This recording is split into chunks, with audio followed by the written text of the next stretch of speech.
Hello, everybody, and welcome to another live discussion of the Argentina national team. My name is Roy Nemer. I'm joined by the one and only Osvaldo Godoy, also of Mundo Albiceleste, and we are going to be joined very, very shortly by a special third guest. But for now, let's get things started. We got some people in the chat. As always, let us know where you're watching from and join the discussion. First, Osvaldo, how are you? How's everything? I'm doing well, Roy. I'm very excited for this new list or this preliminary team for the Copa America, or for this first two matches in the US and then the Copa America. A lot to debate, a lot to talk about, especially about some players that are in, some players that are not going. So a lot of topics to talk about. Oh, yeah, a lot of topics. Certainly, we are going to talk about the preliminary team, the team for the friendly matches before the Copa America, obviously, the Copa America, who's in, who's out. And at the same time, we're going to touch on the Olympic team, potentially how that could look like. Sorry. Getting to the chat really quickly, we have Patos from Canada. Hello, Patos. Welcome. We have Korzinets, from Waterloo, Iowa, in the United States. Welcome. And we have Janet from Toronto. Hello, hello. And Shah from, a lot of love from Malaysia. So really everywhere. Thank you for joining us, everybody. I mentioned earlier we're going to be joined by Sebastian Garcia, special guest, and let's get to this team. I gave my thoughts in a separate video, my quick thoughts. Osvaldo, what's your take really quickly, just overall about this team? Are you happy? Are you disappointed? Or what? How do you feel? I'm happy. I think the list in most part was what we expected. What we were talking in the live, I think we did it like a week ago or something like that. The only big surprise is Paulo Dybala out, and we're gonna talk about it. But overall, I'm happy. There are also other surprises, but the names are more or less what we expected. Yeah, it's there's. I'll be honest. A lot of the names that are there, I think we kind of expected it. It was more of the names that aren't there. That kind of surprised me a little bit, and we're gonna get to it. Getting to the chat, let's go back to the chat. Suraj, all the way from Dallas, welcome, welcome. John, member of the Mundo family, as always, from Malaysia. Matthias, hola, from Canada. Johnny Era, also from Canada, from Toronto. MMH from London. So it's a very lively house over here. Thank you, everybody, for joining us. Some quick thoughts, and we'll come back. I was thinking about this earlier. I think the reason Dybala was left out could be because of how earlier this season, during the March friendlies, Dybala might have faked that injury to skip international duty. And Shaw Fitness says, we'll miss Paulo Dybala for sure. He's the big topic of discussion. He's the big name that is missing. And I mean, if you look at some of the names that did not make it, for example, Dybala, and look at the names that did make it, Angel Correa is back in the team, which is very surprising. You have a young Alejandro Garnacho and a young Carboni as well. Getting to this, Osvaldo, before Seba comes in, your thoughts on, I guess, Dybala not being there and Correa and everybody else being there? Yeah, it's a big surprise, huge surprise. Not only for how good of a player he is and how good he has been playing, but also of how good he is for the group. Um, and it's also surprising that a player, for example, like Carboni, who is very young, who didn't even have many minutes as a starter in Monza, got ahead of Dybala. In my opinion, what I think is that Carboni is gonna be one of those three players that are not gonna go to the Copa America. So I guess it's easier for Scaloni to leave out Dybala from the beginning than taking him to the friendlies and then just take him out. So I guess he uses Carboni in that way.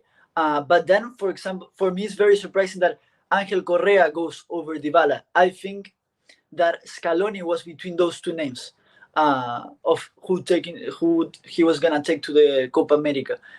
Angel Correa has had a good season with Atletico de Madrid, not starting most of the matches because he had Griezmann and Morata up there in front with Atletico Madrid. But when he came in, he scored goals. He played really well. But Paulo Dybala, I mean, I was reading today, and it's true. Paulo Dybala, until Paulo Dybala this season, there was never a player in the Serie A that had won the best player of the month 3 times.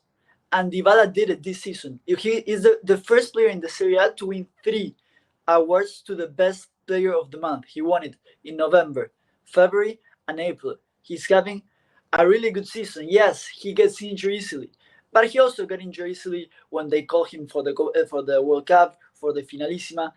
So it's very surprising. Wow, see, that's a statistic I did not know about Dybala winning 3 Player of the Month awards in Serie A.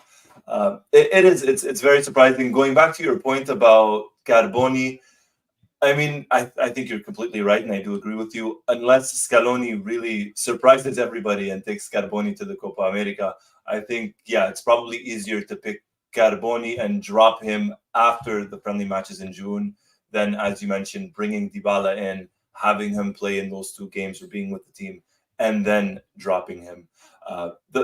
The ironic part in all of this is, he's playing very well. He's not injured, and he doesn't get selected for the Copa America. Yet, right before the World Cup, Dybala gets injured in Roma's last match while taking a penalty, and essentially kind of recovers, sort of like even during the World Cup. Yet he gets selected for that one. So it's like he's not healthy for one, he gets picked, and then when he's healthy for the other, he doesn't get picked. So very, very interesting. And I'm a fan of Correa. I've said it in the past. I mean, we'll talk a little bit later on about who doesn't make the cut, but I wouldn't be surprised if Correa does not make it to the United States. Yeah, but it's also surprising because I think Dybala. Let's hope that nothing happens to Messi, of course. But I think Dybala is the main replacement of Messi. And not having him, I guess Scaloni thinks about, okay, if we don't have Messi, then we can go to a 4-4-2 with Lautaro and Julian. I don't know what it goes in his mind. But again, I think Dybala was the main replacement of Messi.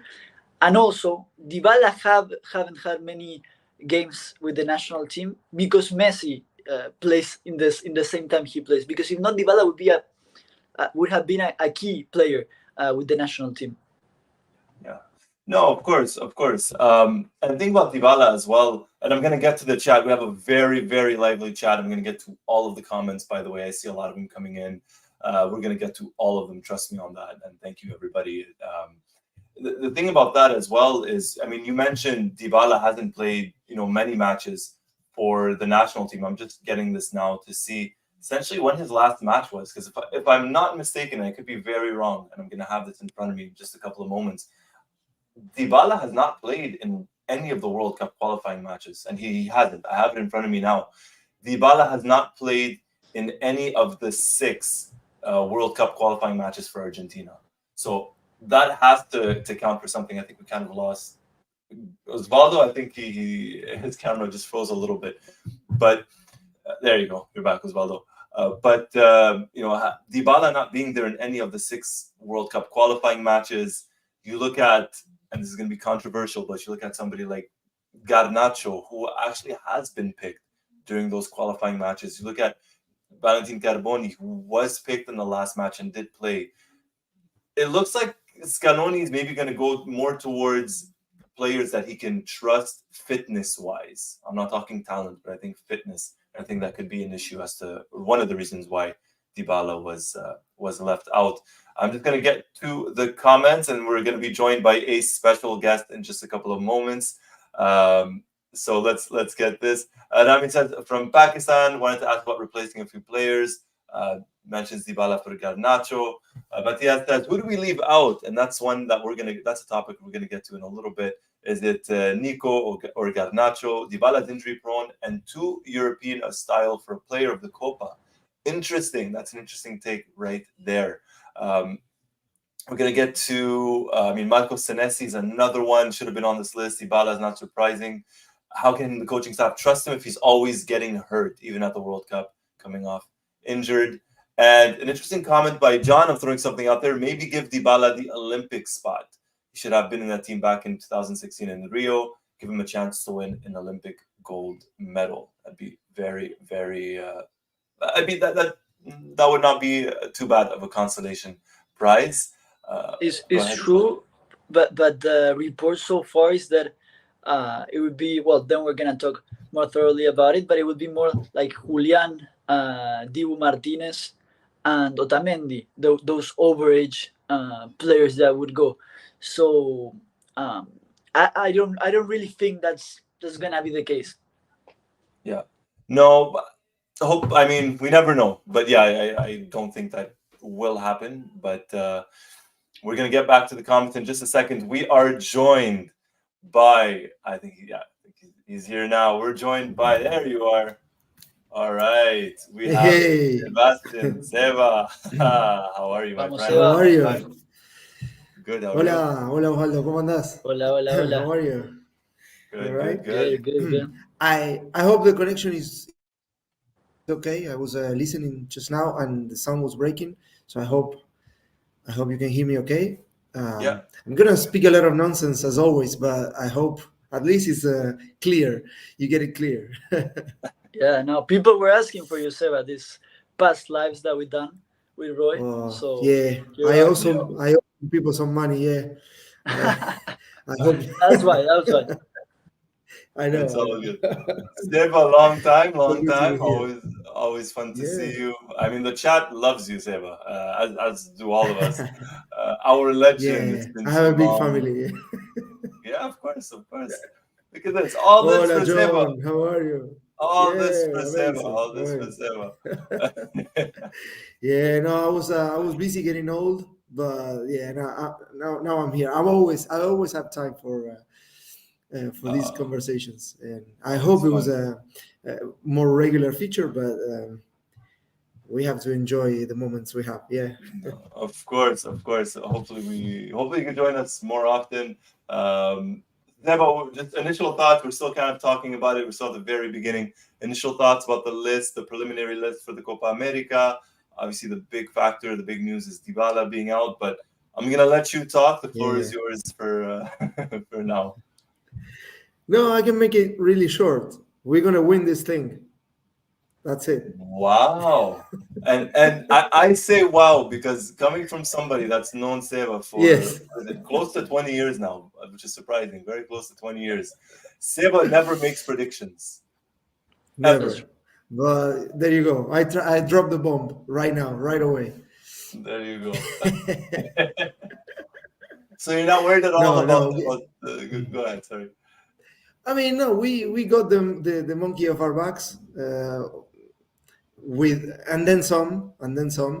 Um, you could say. I mean, even the more optimistic among us couldn't couldn't possibly have expected us to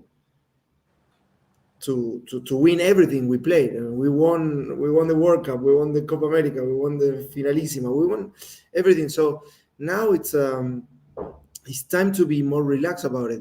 It's time to enjoy. Of course, uh, this will come with the pressure to defend the title. You still have that crown, and it's heavy, and it's up to us to be up to our standards. And if we are, I honestly think we're above all of the other teams, and now I mean, without being cocky, it's nice to be um, confident, and I think we need to own this. We need to wear the suit and play to our potential and do what is expected. And that is something that I'm feeling right now. And obviously, prior to that, and I'm still a bit superstitious, and I'm not gonna say like I'm not gonna be betting on this. I'm not gonna be saying giving anybody any guarantees. It's just my feelings. It's just my gut feelings and how I feel about it. yeah, and also I That's think yeah, our my main initial opponent. thoughts. I also think that our main opponents, like Brazil, we saw the list from Brazil, and the truth is that it's not the Brazil that we saw in other years. Then someone in the chat was mentioning about Uruguay.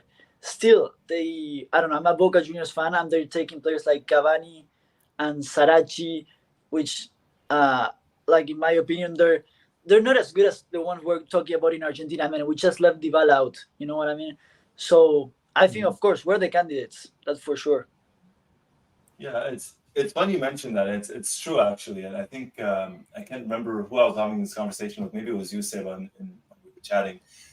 Argentina essentially could afford to leave, as you just mentioned, Osvaldo. Argentina could afford to leave Dybala out and not necessarily worry and say, well, he's someone we're going to miss. That's how deep this Argentina team is right now. And when you compare it to other national teams, no one, I mean, you mentioned Brazil, no disrespect to Brazil, they might end up winning this thing for all we know, who knows? But this is arguably the weakest Brazil side I've seen, dare I say, in my lifetime. That's how weak I think they are right now. Yeah, it's also dangerous. Brazil is always dangerous, and when you have a generational change like this, it's a different kind of animal. It's a tough one. You don't want to be facing Brazil in a decisive match. I mean, or maybe we do, but it's not like you're walking into that game saying, "Okay, this is an easy one." I'm curious about it, but of course, you see that squad list, and I won't use the word underwhelming, but it feels like if we were to play them, we should be feeling we are the favorites, and also they should be feeling we are the favorites, and that is something that could really play to our advantage if we know how to use that. If we know that we are going to go into every one of those games as the favorite. So that is something that we need to learn how to play, always being the favorite, and that is something that is going to be interesting to see how we do. Oh, definitely, and you know what? I mean, we lost to Uruguay, and then we went to Brazil to Maracanã, and that was a must-win match for Brazil as well, as much as it was for Argentina in a certain way. And Argentina got the win. We got the win. So it'll be a very, very interesting matchup if it does happen. And if I'm not mistaken, I think Osvaldo, you told me this, the only way Argentina could play Brazil would be in the final, hypothetically speaking, I believe. Yeah, that's true. So, I think either Brazil and Uruguay would be in the final, if I'm not mistaken. So, I mean, it's good for Argentina. It's good for Argentina. Going back a little bit to this, in terms of, I mean, we spoke a little bit about Dybala being out. Steba, are you surprised at the likes of maybe Garnacho, Carboni, Correa being in? Was that a surprise for you? No, I wouldn't say a surprise. I am a bit surprised that Dybala is out, especially because he was an essential part of the World Cup winning squad, but in a very wide sense. It wasn't so much because he was playing a lot of minutes. It wasn't so much because he scored a decisive penalty in the shootout in the final, or he got that clearance that we will all remember. Like, he cleared that ball to end that beautiful game of football. Beautiful, the most beautiful game I've ever seen in terms of how it was played, the many changes that he had. But it was also cardiac, and I wouldn't recommend. I remember watching that game several times after that, and every time I watch that game, I still have a I wouldn't say hypertension or high blood pressure, but close to that. And sometimes you forget about some moments of everything that happened during those 120 minutes. But that Dybala clearance was right up there. It was critical. Yeah, sorry. Go. No, he was also, I think you were gonna say that he was also very important in the group of Argentina. Exactly. And also because I felt, and we were talking about it, that people were saying, "Oh, why isn't Dybala playing? Why isn't he playing this game or that game or during the group stage?" And the reason for in my opinion, the reason he wasn't playing an important role or a lot of minutes, it was because I think Scaloni took Dybala to the World Cup to use as Messi replacement in case Messi wasn't ready or needed to be replaced or needed to get some rest. he was the one who was going to be able to play in that position. And so he played a few minutes in the Finalissima, scored a goal together with Messi. They played, but essentially it was more kind of a plan B for Messi, for Argentina without Messi. Yeah.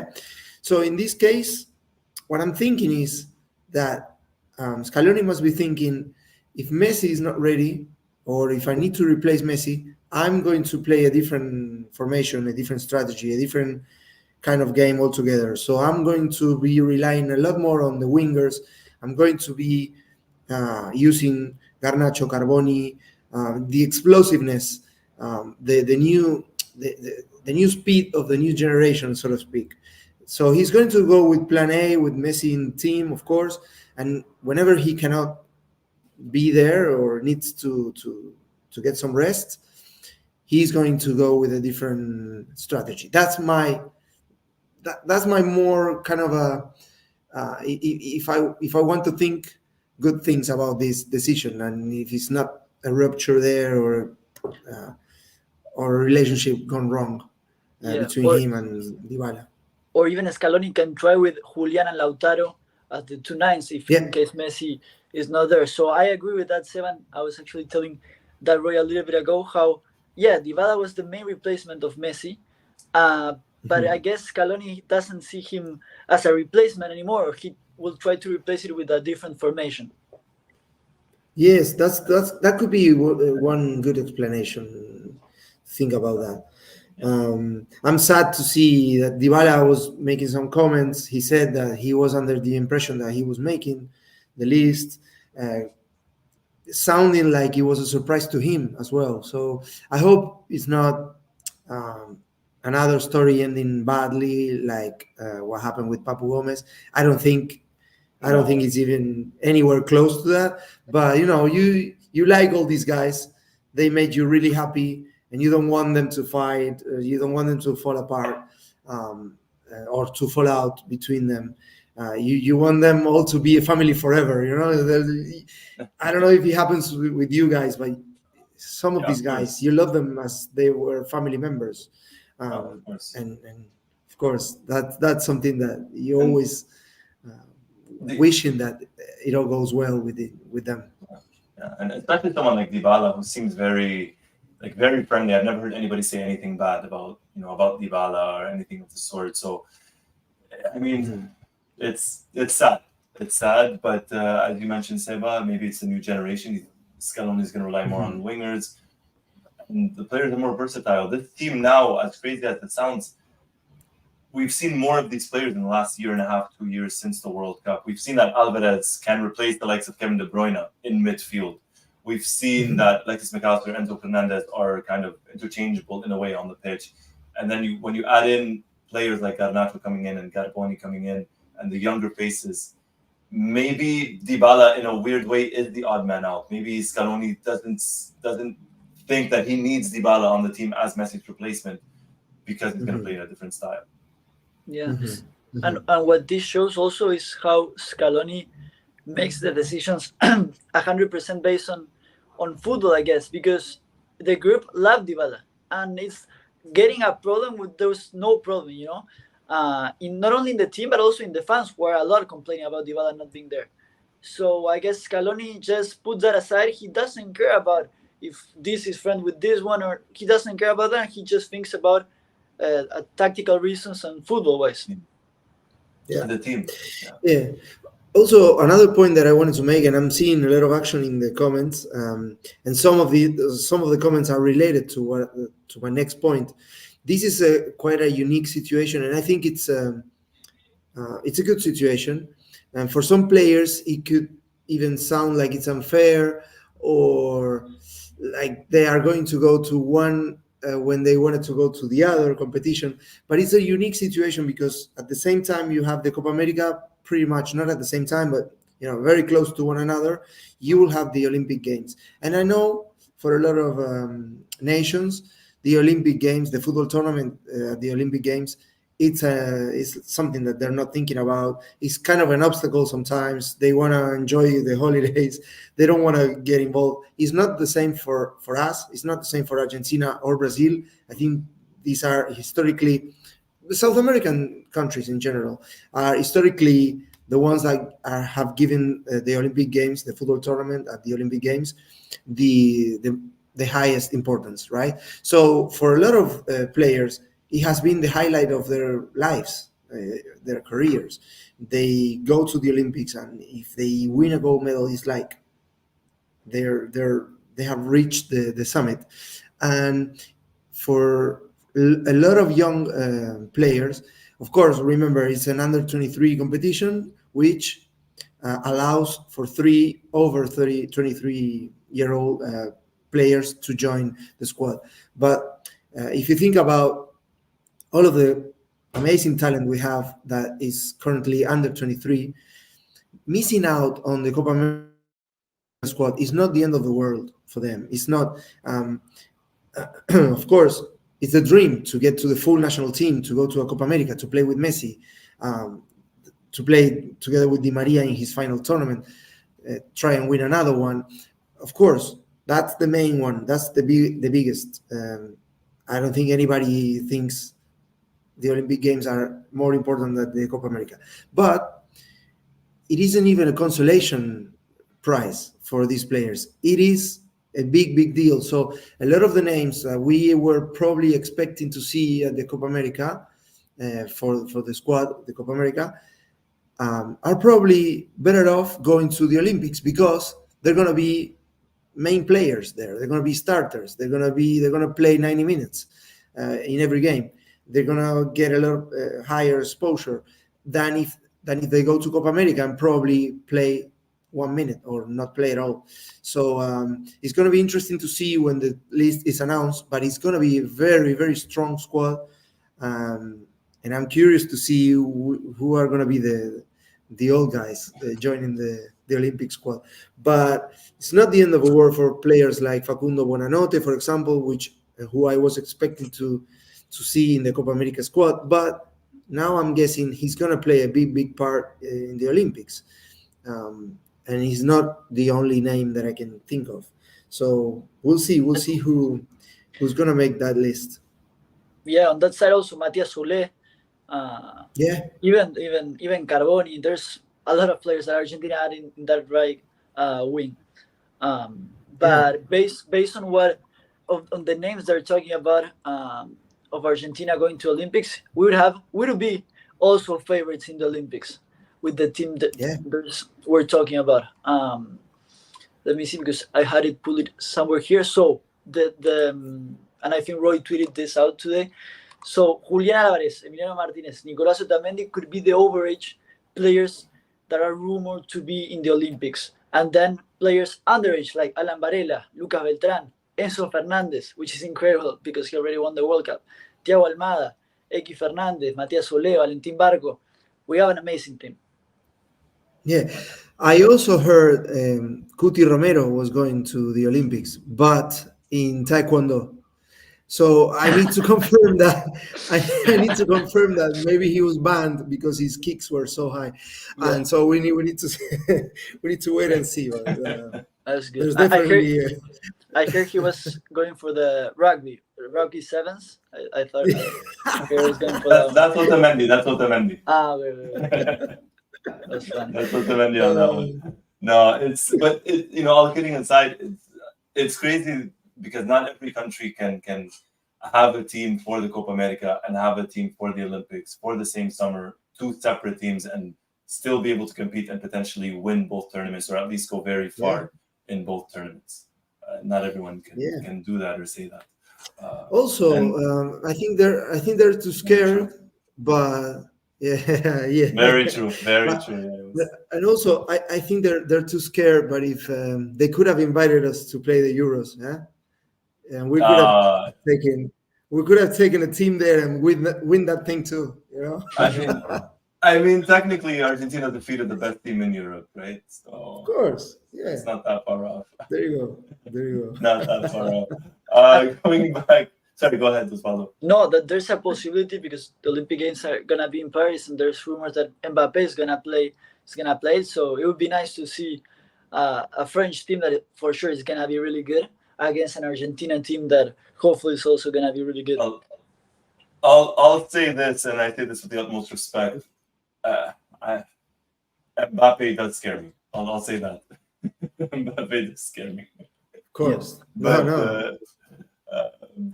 it would make for a fun match. It would absolutely make for a fun match. And Johnny said it. Seba, the Europeans are not ready for us. There you go. You see, this is not just my opinion. No, at all. But before the Olympics, there was still the Copa America. And I mean, we talked a lot about the forwards, the attackers, but there's still there's still the defenders. Marco Senesi, Perez out, Balerdi, Martinez Huerta, Petzela, and Valentin Barco all in. I'm going to start with you, Osvaldo, and we'll get to Seba. Your thoughts on this, Osvaldo? Yeah, it was a surprise for me. Balerdi in. We expected Petzela to go in, even though I know that most of Mundo fans don't like Petzela and would prefer almost anyone in the place of Petzela. But Petzela played the World Cup. Petzela is having a lot of minutes in Betis, and Scaloni was gonna take Petzela. But Balerdi really surprises me. I thought that Senesi and Perez were over the consideration than Balerdi of Scaloni. Well, let's have a habit and we'll get to the chat. I don't know if Seba, no. Yeah, I'm honestly, we're talking now about substitutes. Yeah, I mean, it's not disrespect. These are all great players you want to have, you wanna have around. Of course, I'm not expecting any of these players to play a big role. There's going to be Kuti and Otamendi, and if they cannot make it, we have to start thinking about who's going to be used there. So I'm not too concerned about this list. I think Balerdi has a great upside. He's got a great potential. Hopefully, we'll see him in a bigger league at some point in the future. And also Martinez Cuarta, he has a lot of experience at club level, big stages. I trust this guy. And Petzela, Osvaldo said it. He had a couple of iconic moments in the World Cup, especially against Croatia, that last minute. Sorry, not Croatia. The Netherlands. That last minute. But as I said, I'm not too fussed about it, and I like Senesi particularly. I have always liked him, even from his San Lorenzo time. But it is tough. It's a tough national team to get into, and I don't know. I don't know if they're gonna have some room in the Olympic squad. I don't think so, but it'll. Yeah, I mean, right off the bat, talking about the Olympics. I mean, Balerdi is 25. Will be 26 in January, so he's obviously over age. You guys both spoke about these players being substitutes, and that's true. And let's not forget, there's still Lisandro Martinez. Now, Lisandro is injury prone, let's say, but he just got back from injury for Manchester United. They have the FA Cup final on Saturday. You would expect him to start that one. Knock on wood, nothing happens to him. So essentially we are kind of talking about substitutes, and it is a difficult national team to get into. But I guess my question overall, are you guys happy with the back line that was selected? And then I'll get to the chat. Oh yeah, for sure. Again, as Seba was saying, we're just debating on substitutes. The starters, we all know them. There was kind of a debate if all the left backs and right backs that went to World Cup were gonna go to the Copa America. Tagliafico, we knew that he was gonna go. Molina too, but maybe either Acuna or Montiel were maybe not gonna go. In the end, it seems like both are gonna go, which I think it's fair and it's good. And I don't think we really have a lot of other better possibilities in that position. So overall, I'm very happy with the selection.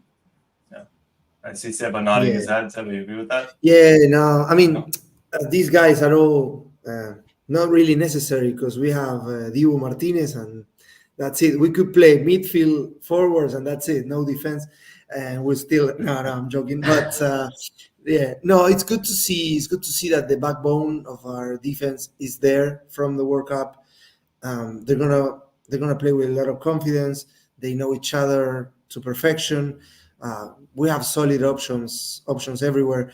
I am perhaps a little bit, maybe a little bit. I wouldn't say too worried about the right back position for the next couple of years. I think it's the one position that we need more depth. But Nahuel Molina is a very very uh, good right back to have in your team. But then I don't know. Maybe you guys know a lot more, a bit more about this. For this list, it could be that three players are dropped, right? Or am I Yes. Yeah. wrong So on that? it's the list. Well, the final list will be 26 players. This is the list of Mhm. 29. And Right. Scaloni technically could still pick players that were not in this 29, technically. So if he Right. wanted to pick Dybala, he still could. But I mean, logically speaking, he would pick 26 of these 29. So yes, three would be cut. Yeah, so there's a possibility because there are three left backs in that list: Tagliafico, Acuna, and Barco. Maybe Barco doesn't go to Copa America, but will start in the Olympics. It's interesting. I think it's a good balanced list which will give you a lot of options. Will give the manager a lot of options. Yeah. If he wants to play three in the back at the back, he can do it. If he wants to play the same defense we had in the World Cup, he can do it. So it's nice. It's good to see that there are some quality options as backups as well. Excellent, excellent. Let's get to the chat. See what everybody else is saying here. Now, here we go. Julian, welcome. Hello, Julian, long time. Patella Tarak provides height and stability for certain matches. Definitely not a starter, though. Ramis says Baleri's performance versus Benfica made Scaloni pick him. Johnny Balerdi has earned the right to make this team. Pazzella, not so sure on recent play. Senesi should be there. John's asking about Facundo Medina. I don't know. I mean, I want to say maybe it's something Scaloni sees in training, maybe that he doesn't like with Medina. I'm not sure. Yeah, you have to consider not just the playing ability, also off the pitch situations. I'm not gonna say that's the reason, but maybe you need to consider those aspects too, as the national team coaching staff considers that. Yeah, of course, sometimes things that happen off the pitch and that maybe not necessarily make the headlines are the reasons why. And sometimes, it's the other way around. You see someone that is not probably the best in the world in his position, but he's a solid member of a group.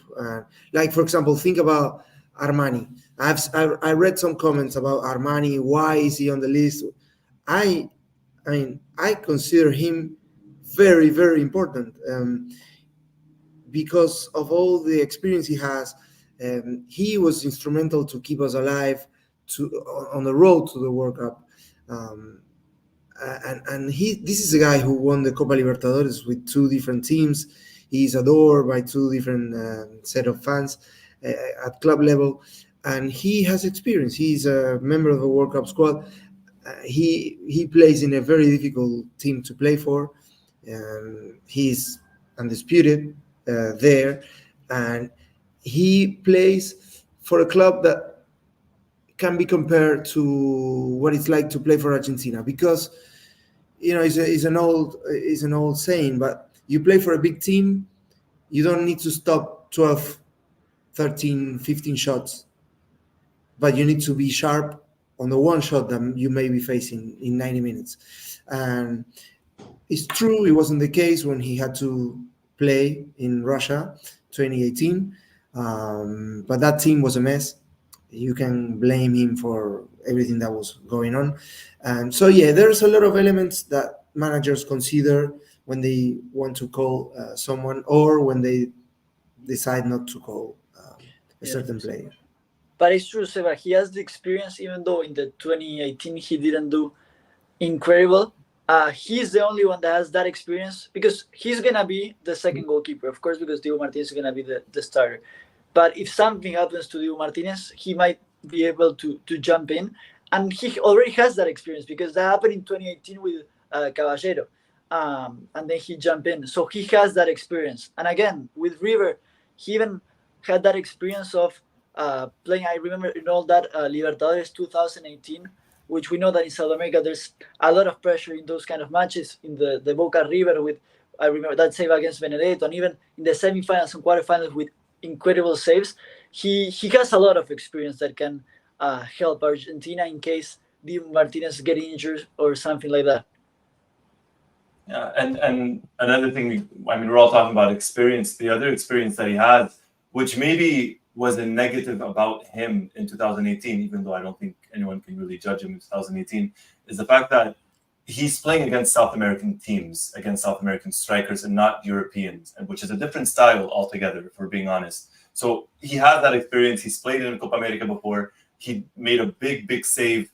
I just brought it up earlier versus, I believe it was Paraguay in 2019, the penalty, which really kept Argentina in that tournament. So, you know, a lot of people tend to attack him, and maybe it's unfair, unwarranted. But yeah, he's going to be the number 2, as Osvaldo mentioned. He's going to be the number 2. Yeah, and also remember how he lost the starting place. Yeah. It was due to COVID. And you would never hear Armani say anything negative about that. He wasn't going to the press to, you know, sometimes players do that. Sometimes they lose their position, so they send a journalist that is a friend of them, and they start a campaign, and they start to put some pressure on the manager, and they start talking about badly about the other keeper. He was always there. He was always supportive. He was, you know, he took it on the chin. This is football. Sometimes it happens. He got COVID. It was a long COVID, and Diego Martinez was there. He played the Copa America, played a couple of games before the Copa America, and that's it. And he became one of the best goalkeepers in the history of our country in terms of the importance and how big he was. It's probably, we have 3 goalkeepers that won the World Cup. El Pato Filiol, Ubaldo Matildo Filiol in 78, Neri Pumpido, and Dibu Martinez. The biggest role of the 3 of them, it was Dibu. All of them were immense, instrumental. My all-time favorite goalkeeper is El Pato Filiol. But if you take Dibu out of the equation, you don't win the World Cup. You don't win the World Cup in 2022. I don't think you win it without Pato either, but maybe Dibu had a bigger role maybe in the team, specifically in the final. Yeah, that's what I mean. But you know, Armani is a team player. He's there. He has to be there. I'm happy with Armani being there. And if Dibu is not good to go at any point, I think he's the next best option. Even though Benitez is a very, very good option too. He might be the starting goalkeeper in the Olympics if Dibu doesn't go there. I have no issues with Armani being on the list. I disagree with a lot of the comments that were there. Yeah, I think that the biggest surprise in this goalkeeping list is that Rulli goes over Benitez. Of course, we're talking about the 3rd goalkeeper, and it's not really that relevant. But Walter Benitez was called up in the last friendlies for Argentina. He played in the 3-1 victory against Costa Rica. He made kind of a mistake, you would say. And I guess there's something that Scaloni didn't like much, or he thinks that Rulli, who haven't had many minutes because he just came back from an injury, something that made him put Rulli over Benitez. But that was another big surprise, you would say. Yeah, and I mean, again, you're talking about 3rd choice, but I think we kind of lost Seba for a moment. Seba froze with a funny face here. I'm back. Oh, you're back. Okay, there you go. We got Seba back. I had a funny face. No, it's okay. It's okay. Funny face is all right. It's all right. Funny face is all right. But no, I mean, yeah, we're talking about Rulli. We're talking about a third choice goalkeeper. Hopefully, this is not a knock on Rulli, but hopefully, it doesn't get to a third choice goalkeeper. Whether it's Rulli or Benitez or anybody. Hopefully, it doesn't even get to Armani. For being honest, it just sticks with with Dibu. But if you see your third goalkeeper in action, you're in problems. You're in trouble. Remember that. Remember 2018. Well, but remember Goicoechea was the third goalkeeper, right, in 1990. Yeah, but that ended up quite well. Yeah, that ended up quite well. But if you see the third goalkeeper in action, it's usually a problem. No, I get what you mean, Osvaldo. I get what you mean. Only Argentina could do that. Only Argentina could do that. I think we lost Eva again. The connection is, I think, a little bit off today. And we'll continue at that point until we get Seba back. Next up, we're just kind of going up on positions. We have, the midfield. Guido Rodriguez is in, despite all of the rumors that he might be out, and that possibly Eddie Fernandez could be in, Barrella's out. We have Seba that's back. Welcome back, Seba. Yeah, no, my internet is not doing us any favors. Sorry. It's okay. It's okay. No worries. Up to the midfield now. This is the big kind of news or highlight. It's that Guido's in. Eddie Fernandez and Barrella are technically set to be at the Olympics. How are we feeling about this one? Yeah, I think that it makes sense that Guido goes to the Copa America, and Eki and Barella goes to the Olympics, just because of an age thing, I would say, and also the experience that Guido has with the senior national team. So I think it makes total sense. Yeah, also what I was saying earlier, if Eki Fernandez were to go to the Copa America, and he deserves it based on current level and ability and talent, he was probably going to see very, very few minutes of action. And instead, if he goes to the Olympics, he's going to be one of the stalwarts of the team. So Aditya Anand is saying that, I was laughing at that comment. I saw it in the background. So I always have a funny face, so there you go. It doesn't matter. It doesn't matter where internet goes. I always have a funny face. So I, for one, think Eki Fernandez going to the Olympics is going to be beneficial for him. Based on minutes alone, he's going to get a lot more exposure. He's going to get a very valuable experience in his age group. He's not going to be there as a senior player. He's going to be there in his age group, and it's going to do a ton of favors to his career to go there. And he will play in the future in big competitions as well. I think this is a good decision if they take it together, Scaloni with Mascherano. I assume they had a few conversations about it, said, okay, this is mine. I give you this one. You treat this guy well. I'm keeping an eye on this guy, but you use him. I'm sure Eki Fernandez, on the balance of minutes, he's better off going to Paris. Something they also have to include in that balance is the clubs, because if the clubs give you the player, Boca Juniors give you Eki Fernandez for the Copa America, he doesn't play any minutes, then it's difficult to say, Boca, hey, I want the player also for the Olympics, and you miss him for like 2 months. So you gotta be smart with that too. Very true. Very true. Yeah, you have to prioritize, right? Are you really gonna take Eki Fernandez, who might at best play a third group stage match, and the rest is on the bench, or do you use him at the Olympics, where he potentially starts and plays every single match that Argentina's in? So it's kind of like you have to pick your battles in a way. But Paulo Miguel says Eki Fernandez is a machine. Well, we have our. Yeah. Seba's saying that, and he's a Racing fan. I can only imagine what Osvaldo thinks of Eki Fernandez.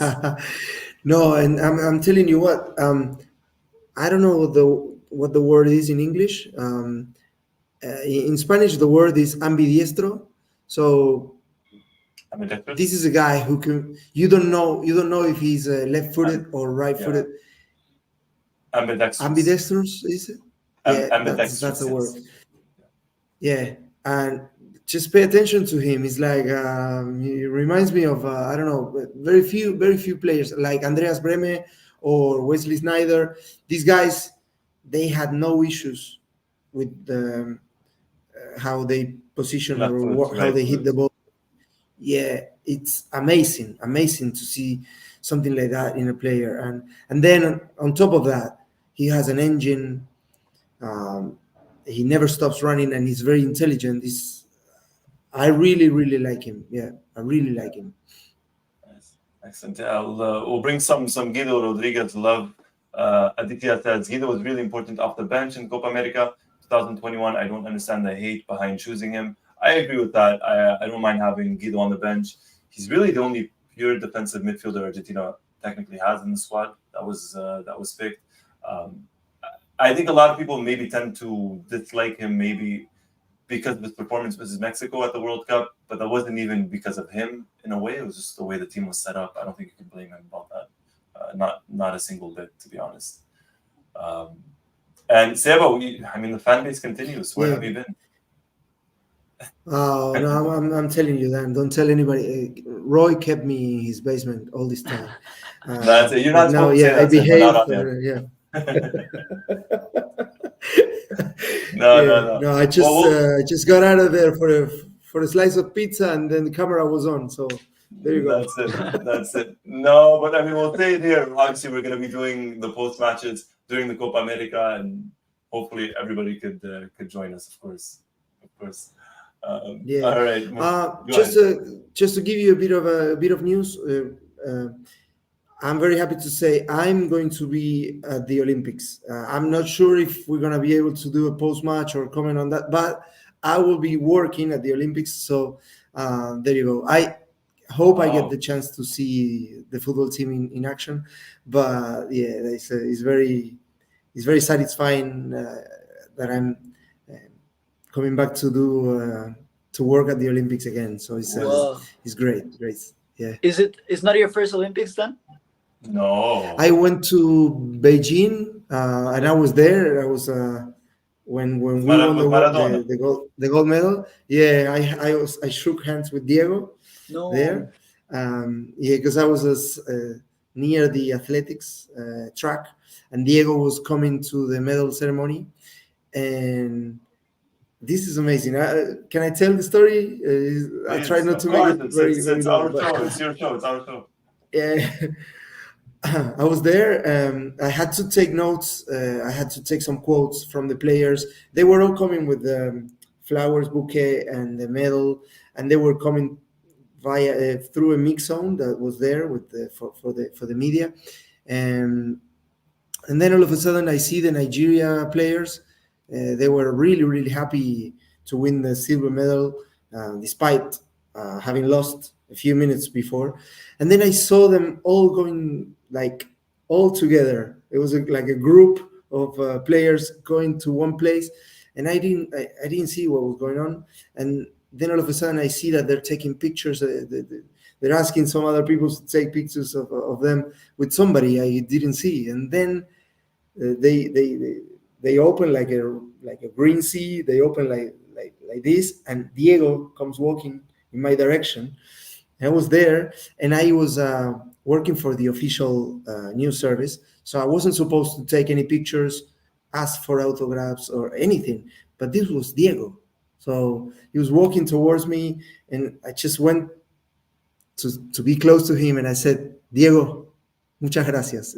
That's all I said. I said, "Thank you very much" in Spanish, and I shook hands with him. And he was happy. He was really like a kid, really happy to see that Argentina had just won the gold medal. And then the Brazil players were there because they won bronze, and they were there at the podium. And Ronaldinho made a point to go across the field to see Diego and meet Diego. And I'm gonna share with you, Roy. I'm gonna share a picture that I took without anybody seeing. I took it from my waist with nobody seeing that I was taking a picture because it was forbidden. But I had Diego and Ronaldinho shaking hands, hugging each other. I took a picture of them. It was amazing. And then I interviewed Messi, Riquelme. That team had a lot of stars. Argentina in 2008. Agüero, Riquelme, Checho Batista was the manager. Ezequiel Lavezzi was there. Di Maria, of course, he scored the Yeah. winning Mascherano, goal. Sergio Romero, That's Zabaleta. Yeah, no, A lot of a players. day I will never forget. And then I went to London for the Okay. 2012 Olympics. And then I had to stop. I went to do some different jobs and had kids. I couldn't travel that much. But I'm coming back now. My kids are a bit older, and yeah, I'm fortunate that I'm going to be going to Paris. Okay. Yeah. I mean, I think it's fair to say we're all officially jealous, Seba, and take a lot of pictures, even though you're not allowed to. It's okay. Now we have camera phones, and so you could just pretend you're talking on the phone, and you just take the picture. Totally. Exactly. No, it was difficult back then, and I had my boss watching from the stands. If he saw me asking for an autograph, or I No. risk making a fool of myself. And seriously speaking, if I were to do that, I would have had my accreditation removed. It would have been bad. So I behaved. I tried to act professional and not as a fan. But it was, Yeah. I mean, Maradona. You have to. Incredible. You have to. Again, you have to pick your battles. You have to know which one to battle. Yeah, exactly. And going back, the last topic, I guess, I suppose, or at least for now, which three players will not be taken to the Copa America? Yeah. I think some reports are that it's going to be 2 defenders and 1 forward. I agree with those reports. I think the most logical thing is, as Seba mentioned before, we have like 3 left backs in that list. Barco, I would say he's not going to go. And then I don't see Valerdi going because we also have, I think, like 5 center backs. So I don't think Valerdi is going to go. And then Carboni, I also don't think he's going to go. As I was saying before, I think the only reason why Carboni is in this list and not Dybala is because it's easier to take Carboni out than to take Dybala out after the friendlies. So I think those 3 names are not going to go. I tend to kind of agree with that. Seba, do you agree with that, or do you have different players maybe? Yes, yeah. I'm curious of to see the next friendlies. I think for Valentin Carboni it could be a platform. He had a cameo recently in the last friendly. He was amazing, and he's a very talented player, and it could be a case that he wins a spot by training there, by having a good performance in the upcoming friendlies. But I agree with Osvaldo in general, and it could be that maybe Carboni beats Angel Correa to one of the spots. We'll see. Maybe Angel experience will prevail. And Carboni, let's face it, he has a lot of future opportunities. Yeah. Although I'm gonna side with both of you. I think it's gonna be 2 defenders, 1 forward.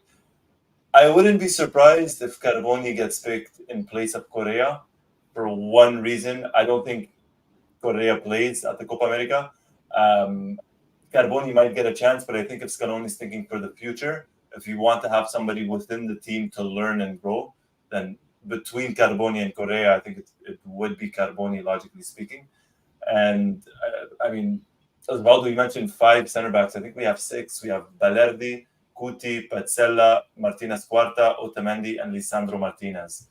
I mean, that's 6 center backs right there. Out of those 6, you would have to think at least 1 gets cut, maybe even 2. Valerdi possibly, and maybe a left back, maybe Valentin Barco, I don't know. But I could definitely see 2 defenders get cut. Seba, we're getting some messages in the chat. If we could see the picture of Diego and Ronaldinho.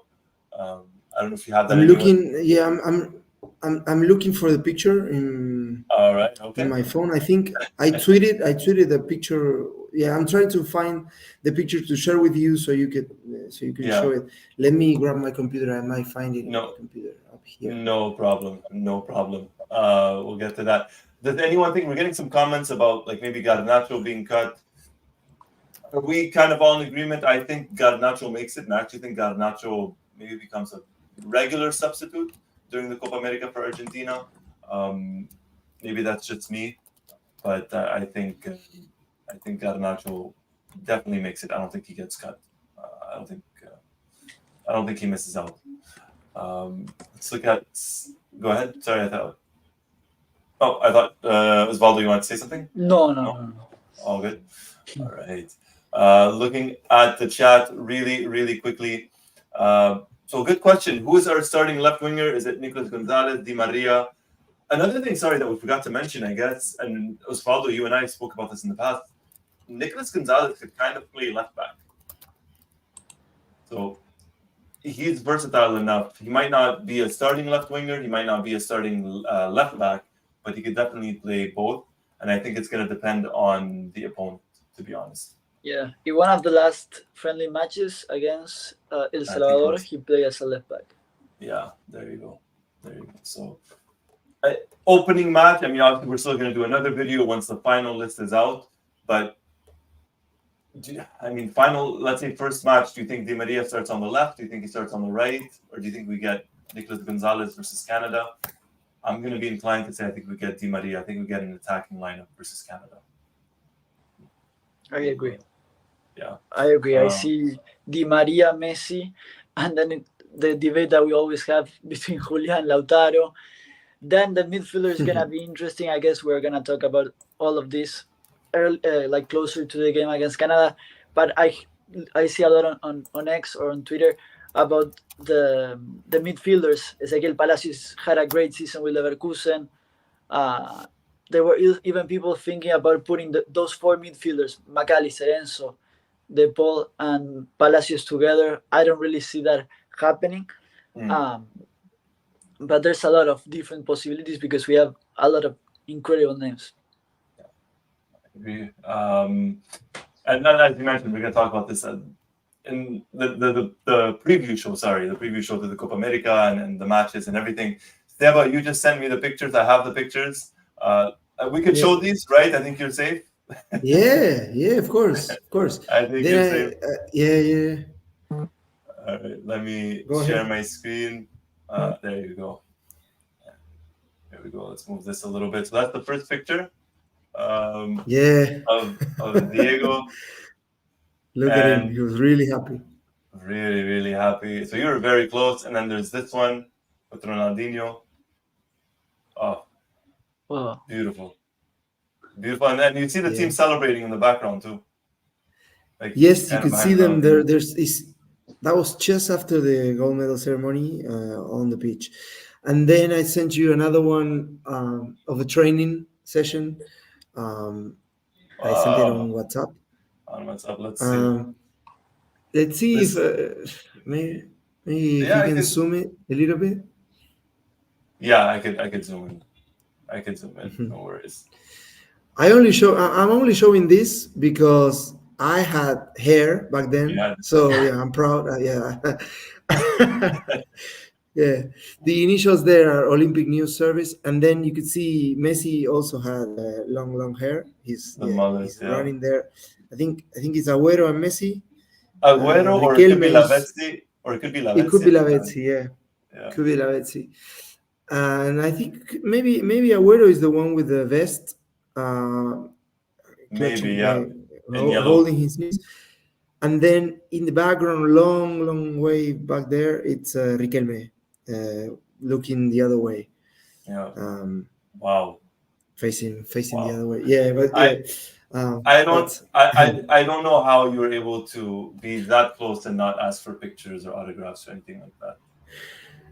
Tell you that, I tell you, it was tough. It was tough. And for the last picture, I was behind one of the goals, and when the training session ended, I stood behind of the one of the goals, and Ever Banega stayed there. Shooting some free kicks, and whenever the ball went over the bar, I was the one kicking it back to Ever. You, So that you were was the ball as boy. close as that was as close as I got to be a part of the Argentina national team of anything. You were the ball boy. I was, yeah. Well, you gave a pass to Banega. That later Banega would give that pass to Messi in 2018, for example, to Nigeria. So, you know. Yeah, that's the connection. Yeah, you saw the connection. I didn't want to say it. I didn't want to say it. No. He You're too learned that humble. in that training session. Yeah. You're too He learned humble. it from me in that training session. Yeah. You taught Banega how to play that pass and that cross. Exactly. Oh, yeah. No, definitely yes. Thank you very much for those pictures, Seb. I remember seeing, I think, the Maradona one before, but I must have missed the last one. I mean, this one is maybe a little bit for me. As Canadians, we're both hoping Argentina comes us. I'll say this: it's the opening match. I want Argentina to win. I want Argentina to win by a lot of goals. But Canada's my number 2 team. Let's put it that way. We have to be a little bit kind of patriotic in that sense. And there you go. Yeah, Seba assisted Messi in 2018, technically. Oh my God. Again, Seba froze at the last last moment, almost.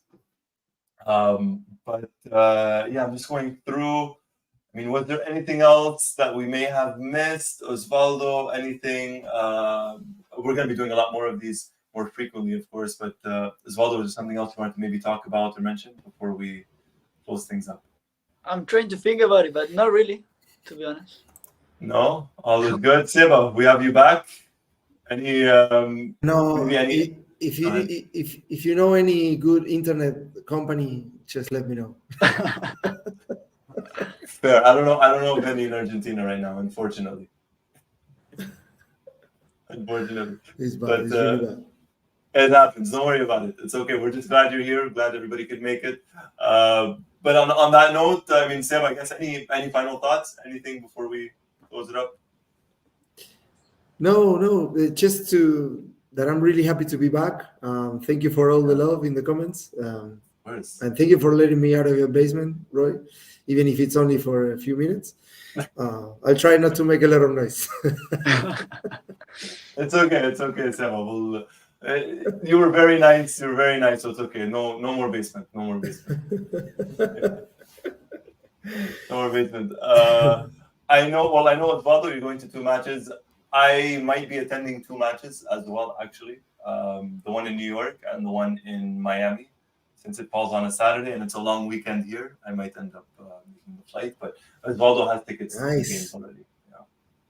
We want to see pictures of you guys, huh? It's not going to be just me showing the pictures. I want to see, you go to Miami, Roy, I want to see like the shirt with all the flowers, or, a suit with the shoulder pads. Yeah? The Vice City. The Vice City. Yeah. That's the Don Johnson, yeah. Of course. Well, the funny part is I met. Do you guys know the story? Well, I know. I think Osvaldo knows it. Seba, everybody else. How I met Maxi Rodriguez. Do you know that story, Seba? Sorry, the internet connection. No, do you know the story when I met Maxi Rodriguez? Oh, when was it? In Miami? Messi. It was Messi's first week, so I was in Miami, and I'm just walking around with a friend of mine, and he's from New Jersey. So he flew out, I flew out. I hadn't seen him in like 10 years. So we're walking around, we grab a bite to eat. We're walking, and there's a Messi mural. So we get there, and we see that there's people filming, and we look up. There's a crane, and there's Maxi Rodriguez, and we were like 4 people. And then within like 30 minutes, it was like 30 people. I guess word got out. And it was definitely hot. It was like 35 degrees. I was sweating from head to toe. We were all just pure heat. We just wanted to take the picture and kind of leave. So out he came. He was very nice. He took a picture with everybody. Max Rodriguez was very, very nice. Shook his hand. I told him thank you. I told him thank you for everything. Took a picture, and then that was it. And then I don't want to bother the man too much. But absolutely, yes. I mean, it doesn't matter how. I mean, of course, 2022. That's the World Cup of our lives. Nothing will top that. It could be equal to 86 for me, how I experience it, that I'm old. But all this preamble was to say that I don't think any of us has celebrated or screamed as much as we did for the Maxi goal in 2006. I mean, that came from the heart. I don't know. It was I felt dizzy celebrating that goal. Just a quick quick bit of info. While we were talking about Armani, he was losing a penalty shootout in the Copa Argentina, with Temperley, which right? is a big shock. Yeah, because they were beating Temperley. Temperley is a club from the southern greater Buenos Aires area. He used to play in the first division for a few seasons, but he has been basically in the lower divisions, and now they're playing in the second tier of Argentine football. And they were playing River Plate in a neutral stadium. They were losing and beat them on penalties. So this is big news right now coming out of Argentina. I wasn't watching because I was with you guys, but I just read, and it's gonna be crazy. It's gonna be a turmoil at River for sure. For sure. We hate to see that. Yeah. No, I'm happy. I don't know you guys, but I'm really happy. I know. Everybody's happy. I can't laugh because my team, Racing Club, we lost to one of the rivals for Temperley, Talleres de Remedio de Escalada. The team where Pupi Zanetti started playing, but he wasn't playing there, so we had no excuse to lose that game. We lost, not even going to penalties. We lost in regulation with a 90-minute goal. But I can't laugh at River Plate fans right now, but I'm certainly surprised. It's a huge result. Upset. It's a big upset. Last thing, we'll get to the chat, then we'll close things up. BC, definitely. If I end up making the match, I'll definitely give you a shout out, let everybody know. Julian's gonna be in Miami too, but we have to. Long time coming, my friend. For a long time coming, a couple years. All right. And then obviously Paulo and I for sure. Then we just have to get Seba to the United States, and we do the post show. We need Seba. Forget the Olympics. Forget that. No, you need to teach me some French because I'm going to Paris. And mais oui. I don't know a lot of. It's okay. I'll teach you. We have 2 months. I'll teach you some French. That's all right. That's all right. On that note, I do want to thank everybody for joining us. Whether you're watching us live, leaving us a comment in the chat, very much appreciated. For watching us on repeat on YouTube, leave a comment as well. It's also very much appreciated. Osvaldo, I want to thank you so much for everything. Thank you for joining. Seba, I mean, what can I say? No more basement, I promise. Thank you for making the time. We'll try and do this obviously a lot more regularly as well. Thank you, everybody. And we'll do, I mean, I guess we'll figure out when the next live show is. We'll figure that one out soon enough. All right. On that note, thank you, everybody, for watching. If you like what you saw, hit the like button, the subscribe button, hit the notifications button to be the first person notified as soon as a new video drops. Once more, my name is Roy Nemer. This is Sebastian Garcia, Osvaldo Godoy from Mundo Albiceleste.com. Thank you for watching, everybody. Take care.